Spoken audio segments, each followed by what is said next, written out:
മഹാദേവന്റെ അനുഗ്രഹം എല്ലാ ഭക്തരിലും നിറയട്ടെ. ഭക്തരെ, ജീവിതത്തിൻ്റെ ലക്ഷ്യം എന്താണെന്ന് നിങ്ങൾക്ക് കണ്ടെത്താനായാൽ അനാവശ്യമായ കാര്യങ്ങളെപ്പറ്റി ചിന്തിച്ച് ദുഃഖിക്കുന്ന രീതി അവസാനിപ്പിക്കാൻ സാധിക്കും. ഒന്ന് ക്ഷമിക്കാൻ കഴിയാതെ, ഒന്ന് തോറ്റുകൊടുക്കാൻ കഴിയാതെ നേടിയെടുക്കുന്നതൊന്നും പിന്നീടുള്ള ജീവിതത്തിൽ സമാധാനം നൽകിയെന്ന് വരില്ല.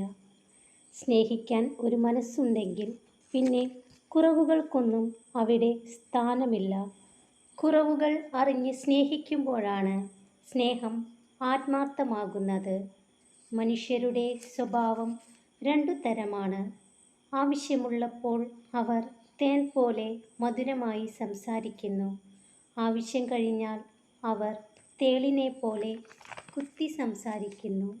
ഭക്തരെ, പണത്തിൻ്റെ കണക്കുകൾ, ഭാവി തീരുമാനം, ദാമ്പത്യ രഹസ്യങ്ങൾ, ചെയ്തുപോയ തെറ്റുകൾ എന്നീ 4 കാര്യങ്ങൾ രഹസ്യമായി സൂക്ഷിക്കുക. നിങ്ങൾ വിജയിക്കുമ്പോൾ പഠിക്കുന്നതിനേക്കാൾ കൂടുതൽ പാഠങ്ങൾ പരാജയത്തിൽ ഉൾക്കൊള്ളുന്നു. പരാജയങ്ങളിൽ മനസ്സ് മടുത്ത് പിന്മാറരുത്. പരാജയങ്ങളാണ് ഒരു വിജയിയെ സൃഷ്ടിക്കുന്നത്. നിങ്ങളുടെ മനസ്സിന് സങ്കൽപ്പിക്കാനും വിശ്വസിക്കാനും കഴിയുന്നതെന്തും നിങ്ങൾക്ക് നേടാനാകും. ഒരു ദിവസം അല്ലെങ്കിൽ മറ്റൊരു ദിവസം നിങ്ങൾ തീരുമാനിക്കുക. അവസരത്തിനായി കാത്തിരിക്കരുത്, ഇന്ന് തന്നെ ചെയ്യുക. ഭക്തരെ, എല്ലാവരെയും തൃപ്തിപ്പെടുത്തിക്കൊണ്ടും എല്ലാവരുടെയും ഇഷ്ടം നേടിക്കൊണ്ടും നിങ്ങൾക്ക് ജീവിക്കാനാവില്ല. എപ്പോഴും നിങ്ങൾ നിങ്ങളായി തന്നെ ഇരിക്കുക. മനസ്സിലാകുന്നവർ മനസ്സിലാക്കിയാൽ മതിയെന്ന് തീരുമാനിക്കുക. അവകാശപ്പെടാൻ മാത്രം കഴിയുന്ന രക്തബന്ധങ്ങളെക്കാൾ എത്രയോ വലുതാണ് സ്നേഹിക്കാൻ മാത്രം കഴിയുന്ന സുഹൃത്ത് ബന്ധങ്ങൾ. ആഴത്തിൽ ഇറങ്ങിയാൽ പിന്നെ പറിച്ചു മാറ്റാൻ പാടായിരിക്കും. അത് മണ്ണിലായാലും മനസ്സിലായാലും.